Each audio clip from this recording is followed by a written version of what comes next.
सत श्री अकाल जी, मैं जगमीत नीटा स्वागत करदा हां तुहाडा बाय फेस चैनल ते। अज असीं गल करांगे उस गायक दी जो कदे गाउंदा है मैं एक कुड़ी हाँ, कदे गाउंदा है जुग जुग जीवे मेरी माँ, ते कदे गाउंदा है वारिस शाह दी हीर। अजिहा एक गायक जिसने गायकी तो भी वध एक इबादत के तौर पर गायकी अपनाया। असीं गल कर रहे हैं, मेरी मुराद है गायक अर्शदीप अर्शनाल जो पंजाब के मशहूर लोक गायक ने। असीं उन्हां दे नाल अज गलबात करांगे, उन्हां तो जानांगे कि ये गायकी का शौक किवें पिया ते गायकी बारे बहुत सारियां गल्लां करांगे। आओ गल करदे हां अर्शदीप अर्शनाल। स्वागत अर्श जी बाय फेस चैनल ते तुहाडा बहुत बहुत स्वागत। सत श्री अकाल जी, मेरे वालों बाय फेस चैनल देख रहे सारे ਸਰੋਤਿਆਂ ਨੂੰ बहुत बहुत प्यार बहुत सत्कार ਤੇ ਨਾਲ ਹੀ ਬਾय फेस चैनल ਦੀ ਸਾਰੀ ਟੀਮ ਦਾ ਬਹੁਤ ਬਹੁਤ ਧੰਨਵਾਦ ਕਿ ਤੁਸੀਂ ਮੈਨੂੰ ਆਪਣੇ ਸਰੋਤਿਆਂ ਦੇ ਰੂਬਰੂ ਹੋਣ ਦਾ ਮੌਕਾ ਦਿੱਤਾ ਜੀ। ਧੰਨਵਾਦ ਬਾਈ ਜੀ। अर्श जी ਅਸੀਂ ਅੱਜ ਗੱਲ ਸ਼ੁਰੂ ਕਰਨ ਜਾ ਰਹੇ ਹਾਂ ਤੁਹਾਡੀ ਗਾਇਕੀ ਬਾਰੇ। ਸਭ ਤੋਂ ਪਹਿਲਾਂ ਅਸੀਂ ਇਹ ਜਾਣਨਾ ਚਾਹੁੰਦੇ ਹਾਂ ਕਿ ਤੁਹਾਨੂੰ ਗਾਇਕੀ ਦਾ ਇਹ ਸ਼ੌਂਕ ਕਿਵੇਂ ਪੈ ਗਿਆ, ਤੁਸੀਂ ਕਦੋਂ ਤੋਂ ਗਾਇਕੀ ਦੇ ਵਿੱਚ ਹੋ? ਜੀ ਜਿਵੇਂ ਹਰ ਇੱਕ ਕਲਾਕਾਰ ਇਹ ਗੱਲ ਕਹਿੰਦਾ ਹੈ ਕਿ ਮੈਨੂੰ ਗਾਉਣ ਦਾ ਸ਼ੌਂਕ ਬਚਪਨ ਤੋਂ ਹੀ ਸੀ, ਇਸੇ ਤਰ੍ਹਾਂ ਹੀ ਮੇਰੇ ਨਾਲ ਵੀ ਹੋਇਆ। ਮੈਨੂੰ ਮੇਰੀ ਫੈਮਿਲੀ ਦੱਸਦੀ ਹੁੰਦੀ ਹੈ, ਮੇਰੇ ਵੱਡੇ ਦੱਸਦੇ ਆ ਕਿ ਜਿਹੜੀ ਉਮਰ ਬੱਚਿਆਂ ਦੀ ਖਿਡੌਣਿਆਂ ਨਾਲ ਖੇਡਣ ਦੀ ਹੁੰਦੀ ਹੈ ਉਸ ਉਮਰ ਦੇ ਵਿੱਚ ਮੇਰੇ ਹੱਥ 'ਚ ਮਾਈਕ ਸੀ। ਤਕਰੀਬਨ 7 ਸਾਲ ਦੀ ਉਮਰ ਦੇ ਵਿੱਚ ਮੈਂ ਗਾਉਣਾ ਸ਼ੁਰੂ ਕਰ ਦਿੱਤਾ ਸੀ ਔਰ ਉਦੋਂ ਤੋਂ ਲੈ ਕੇ ਅੱਜ ਤੱਕ ਇਹ ਸਫ਼ਰ ਜਿਹੜਾ ਲਗਾਤਾਰ ਚੱਲ ਰਿਹਾ। ਔਰ ਜੇ ਗੱਲ ਕਰੀਏ ਵੀ ਚੇਟਕ ਕਿੱਥੋਂ ਲੱਗੀ, ਸ਼ੌਂਕ ਕਿੱਥੋਂ ਲੱਗਿਆ, ਮੇਰੇ ਫਾਦਰ ਸਾਹਿਬ ਨੂੰ ਸ਼ੌਂਕ ਸੀ ਥੋੜ੍ਹਾ ਬਹੁਤ ਮਿਊਜ਼ਿਕ ਦਾ, ਉਹ ਜੁੜੇ ਹੋਏ ਸੀ ਇਸ ਲਾਈਨ ਦੇ ਨਾਲ। ਬਸ ਉਹਨਾਂ ਤੋਂ ਹੀ ਅੱਗੇ ਜਿੱਦਾਂ ਹੈਰੀਡਿਟੀ ਅਸੀਂ ਕਹਿ ਦਿੰਦੇ ਹਾਂ ਕਿ ਖੂਨ ਦੇ ਵਿੱਚ ਉਹ ਰੰਗਤ ਆ ਜਾਂਦੀ ਹੈ, ਸੋ ਉਸੇ ਤਰ੍ਹਾਂ ਹੀ ਮੈਨੂੰ ਉਹਨਾਂ ਤੋਂ ਸੰਗੀਤ ਦੀ ਜਿਹੜੀ ਉਹ ਚੇਟਕ ਲੱਗੀ, ਸੰਗੀਤ ਦੀ ਦਾਤ ਮੈਨੂੰ ਪਰਮਾਤਮਾ ਨੇ ਬਖਸ਼ੀ। ਸੋ ਪਿਤਾ ਜੀ ਤੋਂ ਇਹ ਜਿਹੜਾ ਸੰਗੀਤ ਲੱਗਿਆ ਜੀ।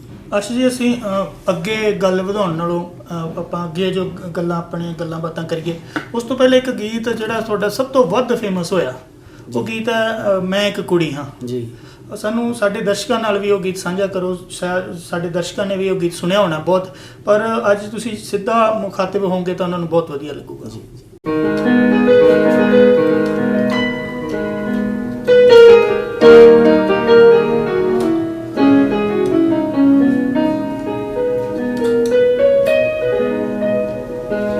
नानक बुद्ध श्री राम ते कृष्ण औरत ने ही जाए नी, फिर क्यों ऐसे औरत ने ही माड़े लेख लिखाए नी।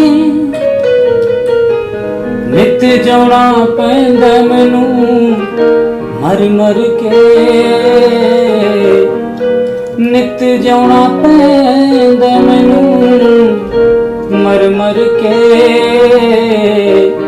मैं एक कुड़ी हाँ औरतां करके, प्यो दी चिट्टी पग दी तीजे इज्जत रख दी, मर्दां दी ये सोच बुरी बेवफा ओनू दस दिए। लिखो कलमा वालियो रब कोलों डर के, लिखो कलमा वालियो रब कोलों डर के। मैं एक कुड़ी हाँ औरतां करके, मैं एक कुड़ी हाँ औरतां करके। ਬਹੁਤ ਹੀ ਝੰਜੋੜਨ ਵਾਲਾ ਇਹ ਗੀਤ ਤੁਹਾਡਾ, ਧੰਨਵਾਦ ਜੀ। ਕੁੜੀਆਂ ਦੇ ਹਾਲਾਤਾਂ ਨੂੰ ਦੱਸਣ ਵਾਲਾ ਗੀਤ, ਤੇ ਬਹੁਤ ਹੀ ਲੋਕਾਂ ਨੇ ਇਸ ਨੂੰ ਪਸੰਦ ਵੀ ਕੀਤਾ। ਮੇਰਾ ਅਗਲਾ ਸਵਾਲ ਇਹ ਹੈ ਕਿ ਸ਼ੁਰੂਆਤ ਦੇ ਵਿੱਚ ਜਦੋਂ ਤੁਸੀਂ ਇਸ ਕਮਰਸ਼ੀਅਲ ਰੂਪ ਦੇ ਵਿੱਚ ਲੋਕਾਂ ਸਾਹਮਣੇ ਆਏ, ਉਦੋਂ ਤੁਹਾਡਾ ਗੀਤ ਆਇਆ ਸੀ ਤੂੰ ਕੀ ਯਾਦ ਰੱਖੇਗੀ ਜੀ। ਫਿਰ ਥੋੜੀ ਦੇਰ ਬਾਅਦ ਹੋਰ ਆਇਆ ਗੁੱਡੀ ਚੜ੍ਹ ਲੈਂਦੇ ਜੀ। ਇਹਨਾਂ ਗੀਤਾਂ ਵਿੱਚ ਲਿਖਣ ਵਾਲੇ ਦੀ ਜਾਂ ਗਾਉਣ ਵਾਲੇ ਦੀ ਇਹ ਮਾਨਸਿਕਤਾ ਝਲਕਦੀ ਹੈ ਕਿ ਉਹ ਕੁੜੀ ਤੋਂ ਕੁਛ ਨਾ ਕੁਛ ਬਦਲਾ ਲੈਣਾ ਚਾਹੁੰਦੇ ਨੇ, ਕੁੜੀ ਦੇ ਥੋੜੇ ਜਿਹੇ ਖਿਲਾਫ ਨੇ, ਪਰ ਥੋੜੇ ਸਮੇਂ ਬਾਅਦ ਹੀ ਤੁਹਾਡਾ ਇੱਕਦਮ ਬਦਲਾਅ ਆਉਂਦਾ ਹੈ। ਤੁਸੀਂ ਕੁੜੀ ਦੇ ਅਸਲੀ ਹਾਲਾਤਾਂ ਨੂੰ ਸਮਝਦੇ ਹੋ, ਉਹ ਗੀਤ ਗਾਉਂਦੇ ਹੋ ਜਿਹੜਾ ਹੁਣੇ ਤੁਸੀਂ ਸਾਡੇ ਦਰਸ਼ਕਾਂ ਨੂੰ ਸੁਣਾਇਆ ਕਿ ਮੈਂ ਇੱਕ ਕੁੜੀ ਹਾਂ ਤਾਂ ਕਰਕੇ। ਤੂੰ ਕੀ ਯਾਦ ਰੱਖੇਂਗੀ ਤੋਂ ਮੈਂ ਇੱਕ ਕੁੜੀ ਹਾਂ ਤੱਕ ਦਾ ਸਫ਼ਰ ਕਿਵੇਂ ਰਿਹਾ ਤੇ ਕਿੱਥੋਂ ਇਸ ਤੁਸੀਂ ਆਪਣੇ ਆਪ ਨੂੰ ਬਦਲਾਅ ਮਹਿਸੂਸ ਕੀਤਾ? ਦੇਖੋ, ਗਾਇਕੀ ਦੋ ਤਰ੍ਹਾਂ ਦੀ ਹੈ ਜੀ। ਇੱਕ ਕਮਰਸ਼ੀਅਲ ਗਾਇਕੀ ਹੈ, ਇੱਕ ਗਾਇਕੀ ਰੂਹਦਾਰੀ ਵਾਲੀ। ਉਹ ਪਹਿਲਾਂ ਮੇਰੀ ਐਲਬਮ ਦਾ ਦੌਰ ਸੀ 2013 ਦਾ, ਜਦੋਂ ਅਸੀਂ ਐਲਬਮ ਕੀਤੀ ਸੀ ਤੂੰ ਕੀ ਯਾਦ ਰੱਖੇਂਗੀ। ਉਸ ਦੇ ਵਿੱਚ ਅਸੀਂ 8 ਗੀਤ ਰੱਖੇ ਸੀ, ਔਰ 8 ਗੀਤ ਜਿਹੜੇ ਸੀਗੇ ਉਹ ਅਲੱਗ-ਅਲੱਗ ਰੰਗ ਦੇ ਗੀਤ ਸੀਗੇ। ਕੋਈ ਵੀ ਇੱਕ ਗੀਤ ਦੂਸਰੇ ਗੀਤ ਦੇ ਨਾਲ ਮੇਲ ਨਹੀਂ ਖਾਂਦਾ ਸੀ। ਔਰ ਅਸੀਂ ਇਹ ਦੇਖਿਆ ਸੀਗਾ ਕਿ ਸਰੋਤਿਆਂ ਦੇ ਹਰ ਇੱਕ ਵਰਗ ਨੂੰ ਧਿਆਨ ਵਿੱਚ ਰੱਖ ਕੇ ਉਹਦੇ ਵਿੱਚ ਗੀਤ ਜਿਹੜੇ ਅਸੀਂ ਉਹ ਗਾਏ ਸੀ। ਉਹਦੇ ਵਿੱਚ ਇਹ ਜਿਹੜਾ ਗੀਤ ਮੈਂ ਇੱਕ ਕੁੜੀ ਹਾਂ, ਇਹ ਵੀ ਉਸੇ ਐਲਬਮ ਦਾ ਹਿੱਸਾ ਸੀ, ਉਸ ਗੀਤ ਦਾ। ਬਾਟੀ ਦੀ ਵੀਡੀਓ ਜਿਹੜੀ ਹੈ ਅਸੀਂ ਬਹੁਤ ਬਾਅਦ ਵਿੱਚ ਜਾ ਕੇ ਕੀਤੀ। ਸੋ ਉਹ ਇੱਕ ਕਮਰਸ਼ੀਅਲ ਜਿਹੜੇ ਗਾਣੇ ਸੀ। ਗੱਲ ਕਰੀਏ ਗੁੱਡੀ ਚੜ੍ਹ ਲੈਣ ਦੇ, ਉਹ ਵੀ ਗੀਤ ਮਤਲਬ ਇੱਕ ਯੂਥ ਦੇ ਲਈ ਗਾਇਆ ਗਿਆ ਗੀਤ ਸੀਗਾ। ਉਹਦੇ ਵਿੱਚ ਮੇਰੇ ਖਿਆਲ ਵੀ ਮੈਨੂੰ ਇਦਾਂ ਦਾ ਲੱਗ ਨਹੀਂ ਰਿਹਾ ਵੀ ਅਸੀਂ ਕੁਛ ਉਹਦੇ ਵਿੱਚ ਸਾਡੀ ਕੋਈ ਉੱਦਾਂ ਦੀ ਗੱਲਬਾਤ ਕਹੀ ਗਈ ਹੋਵੇ ਵੀ ਜਿਹੜੀ ਕਿਸੇ ਨੂੰ ਪਿੰਚ ਹੋਵੇ ਜਾਂ ਸਮਾਜ ਦੇ ਜਾਂ ਕਿਸੇ ਲੜਕੀ ਦੇ ਅਕਸ ਨੂੰ ਖਰਾਬ ਕਰਨ ਵਾਲੀ ਗੱਲ ਹੋਵੇ। ਮੈਂ ਜਿੰਨੇ ਵੀ ਕਮਰਸ਼ੀਅਲ ਵੀ ਗਾਏ ਨੇ ਗਾਣੇ, ਉਹ ਸਾਰੇ ਉਸ ਚੀਜ਼ ਨੂੰ ਧਿਆਨ ਵਿੱਚ ਰੱਖ ਕੇ ਅਸੀਂ ਉਹਦੇ ਵੀਡੀਓਜ਼ ਵੀ ਕੀਤੇ ਆ। ਕਿਉਂਕਿ ਮੇਰੀ ਜਿਹੜੀ ਇੱਕ ਛਵੀ ਆ ਜਾਂ ਮੇਰਾ ਇੱਕ ਕਹਿ ਲਓ ਵੀ ਇੱਕ ਜਿਹੜਾ ਸਟਾਈਲ ਬਣਿਆ ਹੋਇਆ ਉਹ ਰੂਹਦਾਰੀ ਵਾਲੀ ਗਾਇਕੀ ਵਾਲਾ ਹੀ ਬਣਿਆ ਹੋਇਆ। ਪਰ ਕਿਤੇ ਨਾ ਕਿਤੇ ਗਾਇਕ ਨੂੰ ਜਿਹੜਾ ਹੈ ਉਹ ਹਰ ਇੱਕ ਵਰਗ ਨੂੰ ਧਿਆਨ ਵਿੱਚ ਰੱਖ ਕੇ ਚੱਲਣਾ ਪੈਂਦਾ ਹਰ ਇੱਕ ਗਾਇਕ ਨੂੰ। ਔਰ ਦੂਸਰਾ ਜਿਹੜਾ ਤੁਸੀਂ ਗੱਲ ਕੀਤੀ ਕਿ ਉੱਥੋਂ ਤੋਂ ਇੱਥੋਂ ਤੱਕ ਦਾ ਸਫ਼ਰ, ਜਿਵੇਂ ਹੌਲੀ ਹੌਲੀ ਬੰਦਾ ਕਿਸੇ ਵੀ ਖੇਤਰ 'ਚ ਵਿਚਰਦਾ ਜਾਂਦਾ ਹੈ, ਸਮਝਦਾ ਜਾਂਦਾ ਉਸ ਚੀਜ਼ ਨੂੰ, ਫਿਰ ਹੌਲੀ ਹੌਲੀ ਉਹਦੀ ਸੋਚ, ਉਹਦੀ ਲਿਖਣੀ, ਉਹਦੀ ਗਾਉਣੀ, ਉਹਦੇ ਵਿੱਚ ਫਰਕ ਪੈਂਦਾ ਜਾਂਦਾ। ਅਤੇ ਸੋ ਮੈਨੂੰ ਇਹੀ ਕੋਈ ਲੱਗਦਾ ਤਾਂ ਹੈ ਨਹੀਂ ਕਿ ਅਸੀਂ ਕੋਈ ਖਿਲਾਫਤ ਸੀ ਉਸ ਗੀਤ ਦੇ ਵਿੱਚ। ਪਰ ਫਿਰ ਵੀ ਜੇ ਕਿਸੇ ਨੂੰ ਲੱਗਿਆ ਹੋਵੇ ਤਾਂ ਉਹਦੇ ਲਈ ਇਹੀ ਹੈ ਕਿ ਚਲੋ ਵਕਤ ਪੈ ਕੇ ਜਿਹੜਾ ਹੈ ਉਹ ਚੀਜ਼ ਆਪਣੇ ਟਰੈਕ 'ਤੇ ਹੌਲੀ ਹੌਲੀ ਆਉਂਦੀ ਹੈ। ਅਤੇ ਮੈਂ ਹਮੇਸ਼ਾ ਤੋਂ ਇੱਦਾਂ ਦੇ ਗੀਤ ਹੀ ਗਾਏ ਆ, ਪਰਿਵਾਰਕ ਗੀਤ ਹੀ ਗਾਏ ਆ, ਅਤੇ ਪਰਿਵਾਰਕ ਗੀਤ ਹੀ ਗਾਉਣ ਦਾ ਮੇਰਾ ਜਿਹੜਾ ਅਹਿਦ ਕਰਕੇ ਮੈਂ ਇਸ ਲਾਈਨ ਦੇ ਵਿੱਚ ਆਇਆ ਜੀ। ਤੁਹਾਡਾ ਇਹ ਅਕਸ ਹੈ, ਤੁਸੀਂ ਜਿਵੇਂ ਕਿਹਾ ਅਸੀਂ ਜਿਹੜੇ ਤੁਹਾਨੂੰ ਜਾਣਨ ਵਾਲੇ ਆ ਜੀ, ਉਹ ਜ਼ਿਆਦਾਤਰ ਇਹ ਜਾਣਦੇ ਆ ਕਿ ਤੁਸੀਂ ਇੱਕ ਪਰਿਵਾਰਕ ਗੀਤ, ਰੂਹਦਾਰੀ ਵਾਲੇ ਗੀਤ ਗਾਉਂਦੇ ਹੋ ਜੀ। ਤੁਸੀਂ ਹੁਣੇ ਗੱਲ ਕੀਤੀ ਕਮਰਸ਼ੀਅਲ ਗੀਤਾਂ ਦੀ। ਕਮਰਸ਼ੀਅਲ ਗੀਤ 'ਚ ਵੀ ਤੁਹਾਨੂੰ ਹਰ ਵਰਗ ਦਾ ਧਿਆਨ ਰੱਖਣਾ ਪੈਂਦਾ, ਸਰੋਤਿਆਂ ਦਾ। ਕਮਰਸ਼ੀਅਲ ਹੈ ਹੀ ਐਸਾ ਇੱਕ ਇਹ ਦੌਰ ਹੈ। ਕਮਰਸ਼ੀਅਲ ਗੀਤ ਤੋਂ ਲੈ ਕੇ ਰੂਹਦਾਰੀ ਦੇ ਗੀਤਾਂ ਦੇ ਆਡੀਅנס ਵਿੱਚ ਤੁਸੀਂ ਕੀ ਫਰਕ ਸਮਝਦੇ ਹੋ? ਕਿ ਇੱਕ ਅਕਸਰ ਹੀ ਲੋਕ ਕਰਦੇ ਆ, ਸਵਾਲ ਕਰਦੇ ਆ ਕਿ ਭਾਈ ਵੀ ਤੁਸੀਂ ਚੰਗਾ ਨਹੀਂ ਗਾਉਂਦੇ, ਗਾਇਕ ਚੰਗਾ ਨਹੀਂ ਗਾਉਂਦੇ, ਪਰ ਚੰਗਾ ਗਾਉਣ ਵਾਲੇ ਗਾਇਕਾਂ ਨੂੰ ਕੀ ਉਹ ਰਿਸਪੌਂਸ ਮਿਲਦਾ? ਨਹੀਂ, ਦੇਖੋ, ਜਿਹੜੀ ਅੱਜ ਦੀ ਜੇ ਅਸੀਂ ਗਾਇਕੀ ਦੇ ਵੱਲ ਝਾਤੀ ਮਾਰੀਏ ਤਾਂ ਉਹ ਗਾਇਕੀ ਮੇਰੇ ਖਿਆਲ ਰੂਹਦਾਰੀ ਵਾਲੀ ਗਾਇਕੀ ਤਾਂ ਕਿਤੇ ਹੁਣ ਰਹਿ ਨਹੀਂ ਗਈ, ਨਾ ਹੀ ਉਹਨਾਂ ਨੂੰ ਕਿਤੇ ਸੁਣਿਆ ਜਾਂਦਾ ਉਹਨਾਂ ਕਲਾਕਾਰਾਂ ਨੂੰ। ਪਰ ਫਿਰ ਵੀ ਇੱਕ ਤਾਂ ਬਿਲਕੁਲ ਕਮਰਸ਼ੀਅਲ ਕਲਾਕਾਰ ਨੇ ਜਿਹੜੇ ਜਿਨ੍ਹਾਂ ਦਾ ਸਿਰਫ ਇਹੀ ਹੈ ਕਿ ਉਹਨਾਂ ਨੇ ਸਿਰਫ ਪੈਸੇ ਦੇ ਲਈ ਗਾਉਣਾ ਹੈ, ਉਹ ਕੁਝ ਵੀ ਗਾਈ ਜਾਂਦੇ, ਕੁਝ ਵੀ ਕਰੀ ਜਾਂਦੇ। ਦੂਸਰਾ, ਜੇ ਮੈਂ ਕਿਸੇ ਦੀ ਗੱਲ ਨਹੀਂ ਕਰਦਾ, ਮੈਂ ਆਪਣੇ 'ਤੇ ਜੇ ਇਹ ਗੱਲ ਨੂੰ ਲਾਗੂ ਕਰਾਂ ਤਾਂ ਮੇਰੇ ਲਈ ਇਹ ਹੁੰਦਾ ਕਿ ਮੇਰੇ ਲਈ ਪੈਸਾ ਪਹਿਲਾਂ ਨਹੀਂ, ਮੇਰੇ ਲਈ ਪਹਿਲਾਂ ਮੇਰੀ ਪਹਿਚਾਣ ਹੈ, ਮੇਰਾ ਇੱਕ ਨਾਮ ਹੈ। ਜਦੋਂ ਤੁਹਾਡਾ ਨਾਮ, ਤੁਹਾਡੀ ਪਹਿਚਾਣ ਇੱਕ ਸਿਖਰ 'ਤੇ ਪਹੁੰਚ ਜਾਂਦੀ ਹੈ, ਫਿਰ ਇਹ ਪੈਸਾ ਜਾਂ ਕਮਰਸ਼ੀਅਲਿਜ਼ਮ ਜਾਂ ਕੁਝ ਵੀ, ਇਹ ਬਹੁਤ ਛੋਟੀਆਂ ਚੀਜ਼ਾਂ ਰਹਿ ਜਾਂਦੀਆਂ, ਤੁਹਾਡੇ ਪਿੱਛੇ ਆਉਂਦੀਆਂ ਨੇ। ਸੋ ਮੈਨੂੰ ਕਦੇ ਕਾਹਲੀ ਵੀ ਨਹੀਂ ਰਹੀ ਇਸ ਚੀਜ਼ ਦੀ। ਔਰ ਆਡੀਅנס ਦੇ ਵਿੱਚ ਫਰਕ ਇਹੀ ਹੈ ਕਿ ਰੂਹਦਾਰੀ ਵਾਲੀ ਗਾਇਕੀ ਨੂੰ ਸੁਣਨ ਦੇ ਲਈ ਸਰੋਤਿਆਂ ਦਾ ਇੱਕ ਜਿਹੜਾ ਵਰਗ ਬਹੁਤ ਛੋਟਾ ਹੈ, ਦਾਇਰਾ ਬਹੁਤ ਛੋਟਾ ਹੈ ਉਹਦਾ। ਪਰ ਉਹ ਜਿਹੜਾ ਦਾਇਰਾ ਹੈ ਉਹ ਬਹੁਤ ਹੀ ਜ਼ਿਆਦਾ ਵਧੀਆ ਦਾਇਰਾ ਹੈ, ਤੁਹਾਨੂੰ ਚਿਰਜੀਵੀ ਜਿਹੜਾ ਉਹ ਰੱਖਦਾ, ਉਹ ਚਿਰੰਜੀਵੀ ਬਣਾ ਦਿੰਦਾ ਉਹ ਜਿਹੜਾ ਦਾਇਰਾ ਹੈ। ਦੂਸਰੇ ਪਾਸੇ ਜੇ ਅਸੀਂ ਯੂਥ ਵਾਲੇ ਪਾਸੇ ਚੱਲੀਏ ਜਾਂ ਜਿਹੜੇ ਕਮਰਸ਼ੀਅਲ ਗੀਤਾਂ ਨੂੰ ਸੁਣਨ ਵਾਲੇ ਲੋਕ ਨੇ, ਉਹ ਦਾਇਰਾ ਚਾਹੇ ਬਹੁਤ ਵਿਸ਼ਾਲ ਹੈ ਪਰ ਉਹਦੇ ਵਿੱਚ ਇੱਕ ਗਾਇਕ ਦੀ, ਇੱਕ ਗੀਤ ਦੀ ਲਾਈਫ ਬਹੁਤ ਛੋਟੀ ਹੈ। ਸੋ ਮੈਂ ਕਦੇ ਵੀ ਇਹ ਸੋਚਿਆ ਨਹੀਂ ਕਿ ਮੈਂ ਥੋੜ੍ਹੀ ਦੇਰ ਲਈ ਇਸ ਗਾਇਕੀ ਲਾਈਨ ਦੇ ਵਿੱਚ ਜਿੰਦਾ ਰਹਾਂ। ਮੈਂ ਲੰਮੀ ਰੇਸ ਦਾ ਘੋੜਾ ਬਣਨ ਦੀ ਕੋਸ਼ਿਸ਼ ਕੀਤੀ ਹੈ ਹਮੇਸ਼ਾ ਤੋਂ। ਸੋ ਇਸੇ ਅਹਿਦ ਨੂੰ ਲੈ ਕੇ, ਇਸੇ ਹੀ ਮੈਂ ਆਪਣੇ ਜਿਹੜੇ ਸੁਪਨੇ ਨੂੰ ਲੈ ਕੇ ਚੰਗੀ ਗਾਇਕੀ ਵਾਲੇ ਰਾਹ ਦੇ ਉੱਤੇ ਤੁਰਿਆ ਹੋਇਆ ਜੀ। ਹੁਣ ਅਸੀਂ ਅਰਸ਼ ਜੀ ਤੁਹਾਡੀ ਗਾਇਕੀ ਤੋਂ ਥੋੜ੍ਹਾ ਹਟਦੇ ਹਾਂ ਅਤੇ ਤੁਹਾਡੇ ਨਾਲ ਜੁੜੇ ਹੋਏ ਇੱਕ ਦੋ ਸਵਾਲ ਕਰਦੇ ਹਾਂ। ਤੁਸੀਂ ਇਹ ਦੱਸੋ ਕਿ ਪਰਿਵਾਰ ਵਿੱਚ ਤੁਹਾਡੇ ਕੌਣ ਕੌਣ ਹੈ? ਜੀ, ਮੇਰੇ ਪਰਿਵਾਰ ਦੇ ਵਿੱਚ ਮੇਰੇ ਮਾਤਾ ਪਿਤਾ, ਮੇਰਾ ਬੇਟਾ, ਮੇਰੀ ਪਤਨੀ, ਅਸੀਂ ਇੱਕ ਛੋਟੀ ਜਿਹੀ ਫੈਮਿਲੀ ਹਾਂ। ਸਿਸਟਰ ਉਹ ਮੈਰਿਡ ਹੈ, ਅਤੇ ਬਸ ਐਡੀ ਛੋਟੀ ਜਿਹੀ ਫੈਮਿਲੀ ਹੈ ਸਾਡੀ ਜੀ। ਆਪਣੇ ਜਿਹੜੇ ਮੱਧ ਵਰਗੀ ਪਰਿਵਾਰ ਆਪਾਂ ਕਹਿ ਦਿੰਦੇ ਹਾਂ ਜੀ, ਇਹਨਾਂ ਵਿੱਚ ਗਾਇਕੀ ਨੂੰ ਇੱਕ ਬਹੁਤ ਮਹਿੰਗਾ ਪੇਸ਼ਾ ਸਮਝਿਆ ਜਾਂਦਾ ਅਤੇ ਬਹੁਤ ਸਮਾਂ ਲੈਣ ਵਾਲਾ ਪੇਸ਼ਾ ਸਮਝਿਆ ਜਾਂਦਾ ਹੈ ਜੀ। ਤੁਹਾਡੇ ਪਰਿਵਾਰ ਦੀ ਤੁਹਾਡੇ ਨੂੰ ਕਿੰਨੀ ਕੁ ਸਪੋਰਟ ਰਹੀ ਹੈ ਇਸ ਪੇਸ਼ੇ ਨੂੰ ਚੁਣਨ ਲਈ? ਕੀ ਕਦੇ ਕੋਈ ਅੜਚਣਾ ਤਾਂ ਨਹੀਂ ਆਈਆਂ ਵੀ ਭਾਈ ਵੀ ਤੂੰ ਇੱਧਰ ਕਿੱਧਰ ਲੰਮਾ ਸੀ, ਨਾਲੇ ਪੈਸੇ ਲਵਾਏਗਾ ਨਾਲੇ ਇੰਨਾ ਲੰਮਾ ਸਮਾਂ ਲਵਾਏਗਾ, ਕਦੇ ਕੋਈ ਅੜਚਨ ਤਾਂ ਨਹੀਂ ਆਈ? ਬਹੁਤ ਵਧੀਆ ਸਵਾਲ ਹੈ ਤੁਹਾਡਾ ਜੀ, ਕਿਉਂਕਿ ਅਕਸਰ ਮੈਂ ਇਹ ਗੱਲ ਜਦੋਂ ਵੀ ਕਦੇ ਵੀ ਇੰਟਰਵਿਊ ਦੇਵਾਂ ਤਾਂ ਮੈਂ ਇਹ ਗੱਲ ਜ਼ਰੂਰ ਸ਼ੇਅਰ ਕਰਦਾ ਹੁੰਦਾ ਕਿ ਕਈ ਵਾਰ ਨਾ ਜਿਹੜੇ ਸਰੋਤੇ ਹੈ ਜਾਂ ਜਿਹੜੇ ਆਮ ਸਰੋਤੇ ਜਿਨ੍ਹਾਂ ਨੂੰ ਇੱਕ ਤਾਂ ਬਹੁਤ ਵਰਗ ਉਹ ਜਿਹੜਾ ਸੂਝਵਾਨ ਸਰੋਤਿਆਂ ਦਾ ਹੁੰਦਾ, ਇੱਕ ਜਿਹੜਾ ਵਰਗ ਆਮ ਸਰੋਤਿਆਂ ਦਾ ਜਿਨ੍ਹਾਂ ਨੇ ਤੁਹਾਨੂੰ ਚੱਲਦੇ ਫਿਰਦੇ ਸੁਣਨਾ ਹੈ, ਉਹਨਾਂ ਦੇ ਕਈ ਵਾਰੀ ਦਿਮਾਗ ਦੇ ਵਿੱਚ ਇਹ ਗੱਲ ਰਹਿੰਦੀ ਹੈ ਕਿ ਹਰ ਇੱਕ ਗਾਇਕ ਹੈ ਜਿਹੜਾ ਉਹ ਪੈਸੇ ਦੇ ਸਿਰ 'ਤੇ ਹੀ ਇਸ ਲਾਈਨ ਦੇ ਵਿੱਚ ਆਉਂਦਾ ਹੈ, ਗਾਣੇ ਰਿਕਾਰਡ ਕਰਾਉਂਦਾ ਹੈ, ਪਰ ਐਵੇਂ ਬਿਲਕੁਲ ਵੀ ਨਹੀਂ ਹੈ। ਮੈਂ ਆਪਣੀ ਗੱਲ ਕਰਾਂ ਤਾਂ ਮੈਂ 1992 ਤੋਂ ਗਾਉਣਾ ਸ਼ੁਰੂ ਕੀਤਾ। ਮੈਂ ਸਟੇਜਾਂ 'ਤੇ ਗਾਉਂਦਾ ਰਿਹਾ, ਉਹ ਸੁਨਹਿਰੀ ਦੌਰ ਸੀ ਗਾਇਕੀ ਦਾ। ਉਦੋਂ ਉਹ ਸਮਾਂ ਸੀਗਾ ਜਦੋਂ ਇੱਕ ਸਿਰਫ ਪੋਸਟਰ ਕੰਧ ਦੇ ਉੱਤੇ ਚਿਪਕਾ ਕੇ ਕੈਸਟ ਜਿਹੜੀ ਹੈ ਉਹ ਹਿੱਟ ਹੋ ਜਾਂਦੀ ਸੀ ਅਤੇ ਲੱਖਾਂ ਦੀ ਤਾਦਾਦ ਦੇ ਵਿੱਚ ਆਡੀਓ ਕੈਸਟਸ ਵਿਕਦੀਆਂ ਸੀਗੀਆਂ, ਕੰਪਨੀਆਂ ਨੂੰ ਬਹੁਤ ਪੈਸਾ ਬਣਦਾ ਸੀ ਅਤੇ ਕਲਾਕਾਰਾਂ ਨੂੰ ਵੀ ਰਾਇਲਟੀ ਮਿਲਦੀ ਸੀ।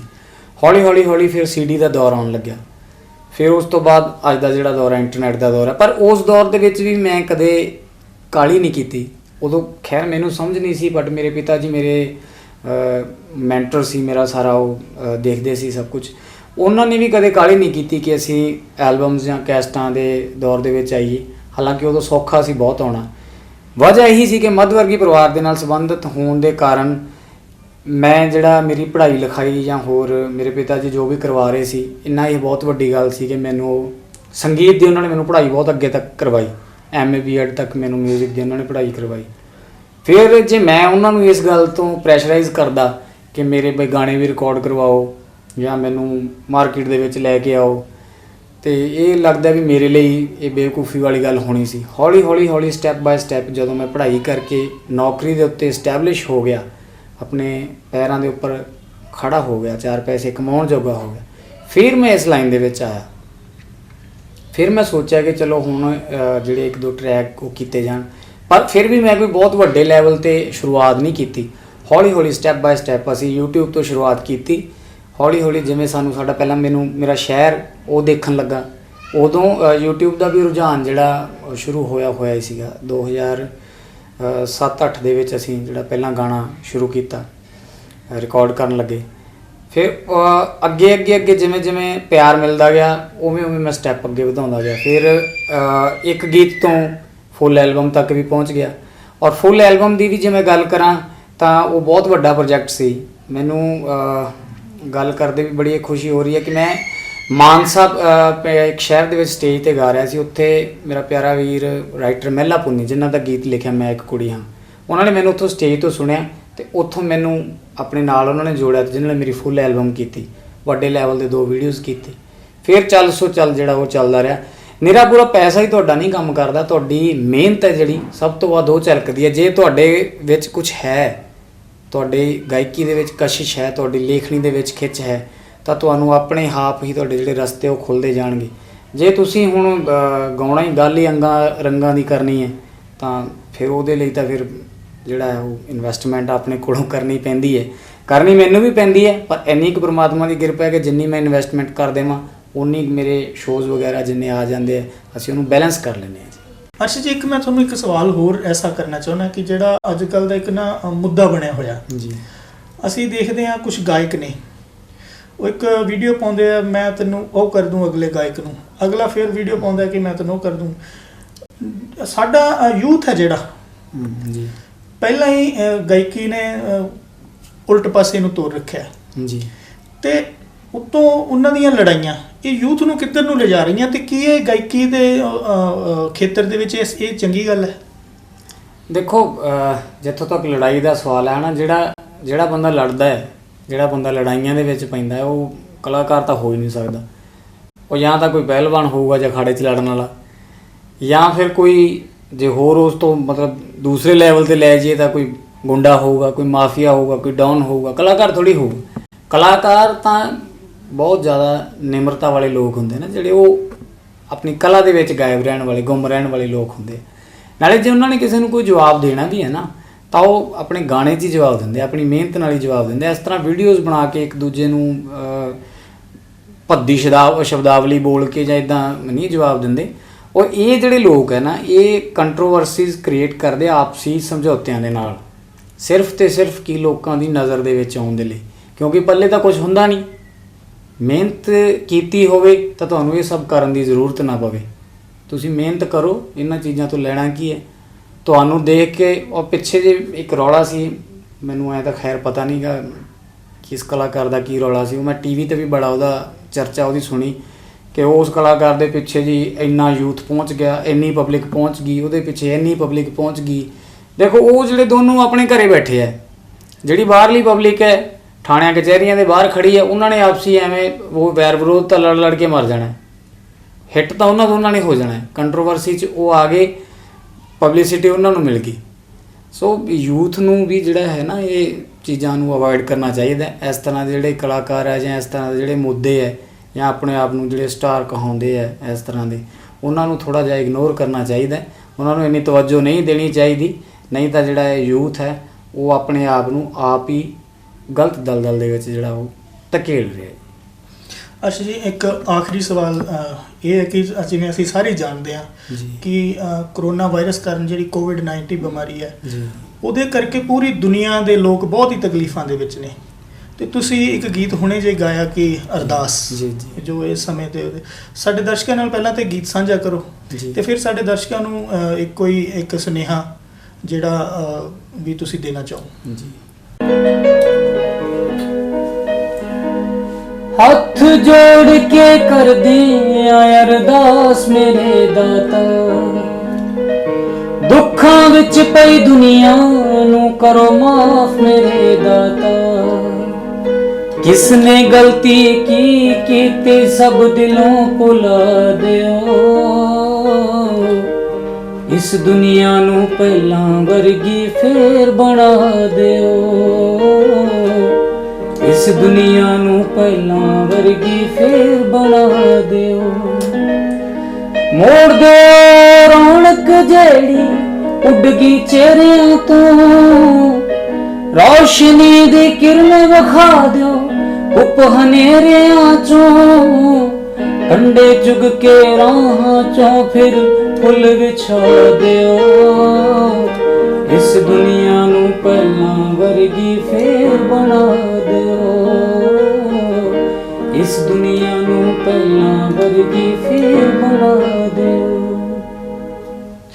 ਅਸੀਂ ਬਹੁਤ ਸੋਹਣੀ ਲਾਈਨਾਂ ਨੇ, ਬਹੁਤ ਅੱਛੀ ਸਰਬਤ ਦੇ ਭਲੇ ਦੀ ਕਾਮਨਾ। ਤੇ ਹੁਣ ਅਰਸ਼ ਜੀ, ਇੱਕ ਜਾਂਦੇ ਜਾਂਦੇ ਸਾਡੇ ਦਰਸ਼ਕਾਂ ਨੂੰ ਇਹ ਜ਼ਰੂਰ ਦੱਸ ਕੇ ਜਾਓ ਕਿ ਤੁਹਾਡੇ ਅਗਲੇ ਪ੍ਰੋਜੈਕਟ ਕਿਹੜੇ ਆ ਰਹੇ ਨੇ। ਬਹੁਤ ਸਾਰੇ ਗੀਤ ਜਿਹੜੇ ਅਸੀਂ ਇਸ ਲੋਕਡਾਊਨ ਦੇ ਸਮੇਂ ਦੌਰਾਨ ਤਿਆਰ ਕੀਤੇ, ਰਿਲੀਜ਼ ਇਸ ਕਰਕੇ ਨਹੀਂ ਕੀਤੇ ਕਿਉਂਕਿ ਮਾਹੌਲ ਨਹੀਂ ਸੀਗਾ। ਦੁਨੀਆ ਸਾਰੀ ਇੱਕ ਬਹੁਤ ਹੀ ਵੱਡੇ ਜਿਹੜੇ ਮੁਸੀਬਤ ਦੇ ਵਿੱਚ ਪਈ ਹੋਈ ਹੈ, ਅਤੇ ਜੇ ਉਸ ਸਮੇਂ ਦੇ ਦੌਰਾਨ ਅਸੀਂ ਇਸ ਗੱਲ ਨੂੰ ਕੈਸ਼ ਕਰਨ ਲੱਗਦੇ ਕਿ ਗਾਣੇ ਰਿਲੀਜ਼ ਕਰੋ, ਹੁਣ ਤਾਂ ਲੋਕ ਘਰੇ ਬੈਠੇ ਬਹੁਤ ਸੁਣਨਗੇ, ਅਤੇ ਮੈਨੂੰ ਨਹੀਂ ਲੱਗਦਾ ਸੀਗਾ ਕਿ ਸਮਾਜ ਦੇ ਲਈ ਜਾਂ ਮੇਰੇ ਲਈ ਇਹ ਚੰਗੀ ਗੱਲ ਹੁੰਦੀ। ਸੋ ਅਸੀਂ ਕੰਮ ਜ਼ਰੂਰ ਤਿਆਰ ਕੀਤਾ ਇਸ ਸਮੇਂ ਦੇ ਦੌਰਾਨ, ਹੌਲੀ ਹੌਲੀ ਕਰਕੇ ਉਹ ਸਾਰੇ ਗੀਤ ਰਿਲੀਜ਼ ਕਰਾਂਗੇ। ਔਰ ਹੁਣ ਜਲਦੀ ਇੱਕ ਪ੍ਰੋਜੈਕਟ ਅਸੀਂ ਹੋਰ ਕੀਤਾ ਹੈ, ਰਾਣੀ ਤੱਤ ਜਿਹੜੀ ਕਿਤਾਬ ਹੈ, ਮੇਰਾ ਪਿਆਰਾ ਵੀਰ ਹਰਮਨਜੀਤ ਉਹਦੀ ਰਚਨਾ, ਬੜੀ ਸ਼ਾਹਕਾਰ ਰਚਨਾ ਹੈ। ਉਸ ਕਿਤਾਬ ਦੇ ਵਿੱਚ ਗੀਤ ਸੁਪਨ ਸਲਾਈ ਉਹ ਬਿਲਕੁਲ ਤਿਆਰ ਹੈ ਰਿਲੀਜ਼ ਦੇ ਲਈ। ਮੇਰੇ ਖਿਆਲ ਜਿਹੜਾ ਜੂਨ ਮੰਥ ਦੇ ਵਿੱਚ ਹੀ ਅਸੀਂ ਉਹਨੂੰ ਰਿਲੀਜ਼ ਕਰ ਦੇਵਾਂਗੇ ਗੀਤ ਨੂੰ ਜੀ। ਔਰ ਹੌਲੀ ਕਰਕੇ ਪ੍ਰੋਜੈਕਟਸ ਜਿਹੜੇ ਉਹ ਚੱਲਦੇ ਰਹਿਣਗੇ। ਇੱਕ ਫਿਲਮ ਦਾ ਬੈਕਗਰਾਊਂਡ ਮਿਊਜ਼ਿਕ ਕੀਤਾ ਹੈ, ਟੋਟਲੀ ਉਹਦਾ ਬੈਕਗਰਾਊਂਡ ਕੀ ਮਤਲਬ ਸਾਰਾ ਮਿਊਜ਼ਿਕ ਹੀ ਕੀਤਾ ਉਸ ਫਿਲਮ ਦਾ। ਸ਼ਾਰਟ ਡਾਕੂਮੈਂਟਰੀ ਹੈ, ਉਹ ਰਿਲੀਜ਼ ਹੋ ਰਹੀ ਹੈ, ਉਹ 'ਚ ਮੇਰੇ ਗਾਏ ਗੀਤ ਵੀ ਨੇ। ਉਹ ਇੱਦਾਂ ਕਰਦੇ ਹੌਲੀ ਪ੍ਰੋਜੈਕਟ ਚੱਲਦੇ ਰਹਿਣਗੇ। ਉਹ ਜਿਵੇਂ ਸਰੋਤਿਆਂ ਦਾ ਪਿਆਰ ਮਿਲਦਾ ਰਹੂਗਾ, ਕੰਮ ਕਰਦੇ ਰਹਾਂਗੇ ਜੀ। ਅਰਸ਼ੀ, ਬਾਈ ਫੇਸ ਚੈਨਲ ਨਾਲ ਜੁੜਨ ਲਈ ਤੁਹਾਡਾ ਬਹੁਤ ਬਹੁਤ ਧੰਨਵਾਦ ਹੈ।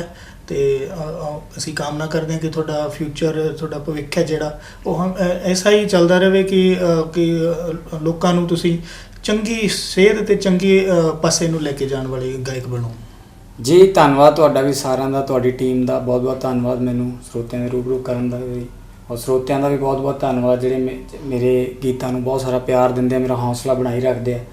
ਔਰ ਗੁਜ਼ਾਰਿਸ਼ ਹੈ ਤੁਹਾਨੂੰ ਸਾਰਿਆਂ ਨੂੰ ਕਿ ਆਪਣਾ ਧਿਆਨ ਰੱਖੋ, ਆਪਣਾ ਖਿਆਲ ਰੱਖੋ, ਆਪਣਾ ਆਲਾ ਦੁਆਲਾ ਸਾਫ਼ ਰੱਖੋ, ਪਰਮਾਤਮਾ ਦੇ ਨਾਲ ਜੁੜੇ ਰਹੋ, ਚੰਗੇ ਗਾਇਕਾਂ ਨੂੰ, ਚੰਗੇ ਗੀਤਕਾਰਾਂ ਨੂੰ, ਚੰਗੀਆਂ ਲਿਖਤਾਂ ਨੂੰ, ਚੰਗੇ ਸਾਹਿਤ ਨੂੰ ਪ੍ਰਮੋਟ ਕਰਦੇ ਰਹੋ। ਪਰਮਾਤਮਾ ਤੁਹਾਡਾ ਸਾਰਿਆਂ ਦਾ ਭਲਾ ਕਰੇ। ਧੰਨਵਾਦ। ਇਹ ਸਨ ਅਰਸ਼ਦੀਪ ਅਰਸ਼ ਜੀ, ਜਿਨ੍ਹਾਂ ਦੀ ਗਾਇਕੀ ਬਾਰੇ, ਜਿਨ੍ਹਾਂ ਦੇ ਜੀਵਨ ਬਾਰੇ, ਜਿਨ੍ਹਾਂ ਦੇ ਅਸੀਂ ਤਜਰਬਿਆਂ ਬਾਰੇ ਅਸੀਂ ਗੱਲ ਕੀਤੀ ਅਤੇ ਉਹਨਾਂ ਦੇ ਨਾਲ ਅਸੀਂ ਗੱਲਾਂ ਸਾਂਝੀਆਂ ਕੀਤੀਆਂ। ਮੈਂ ਤੇ ਮੇਰਾ ਟੀਮ ਦਾ ਇੱਕ ਬਹੁਤ ਖਾਸ ਮੈਂਬਰ ਓਪੀ ਬੰਟੂ ਜੀ, ਅਸੀਂ ਦੋਨੇ ਸਾਰੇ ਹੀ ਦਰਸ਼ਕਾਂ ਦਾ ਬਹੁਤ ਬਹੁਤ ਧੰਨਵਾਦ ਕਰਦੇ ਹਾਂ। ਐਸੀਆਂ ਹੋਰ ਵੀਡੀਓ ਨੂੰ ਜਿਨ੍ਹਾਂ ਨੂੰ ਤੁਸੀਂ ਦੇਖਣਾ ਚਾਹੁੰਦੇ ਹੋ, ਇਹਨਾਂ ਨੂੰ ਵੇਖਣ ਲਈ ਸਾਡਾ ਚੈਨਲ ਬਾਈ ਫੇਸ ਲਾਈਕ ਕਰੋ, ਕਮੈਂਟ ਕਰੋ, ਸਬਸਕ੍ਰਾਈਬ ਕਰੋ। ਜੇਕਰ ਤੁਸੀਂ ਫੇਸਬੁੱਕ ਤੇ ਵੇਖ ਰਹੇ ਹੋ ਤਾਂ ਇਸ ਪੇਜ ਨੂੰ ਲਾਈਕ ਕਰੋ, ਇੰਸਟਾ ਤੇ ਦੇਖ ਰਹੇ ਹੋ ਤਾਂ ਉਸ ਨੂੰ ਫੋਲੋ ਕਰੋ। ਸਾਰਿਆਂ ਦਾ ਬਹੁਤ ਬਹੁਤ ਧੰਨਵਾਦ। ਸਤਿ ਸ਼੍ਰੀ ਅਕਾਲ ਜੀ।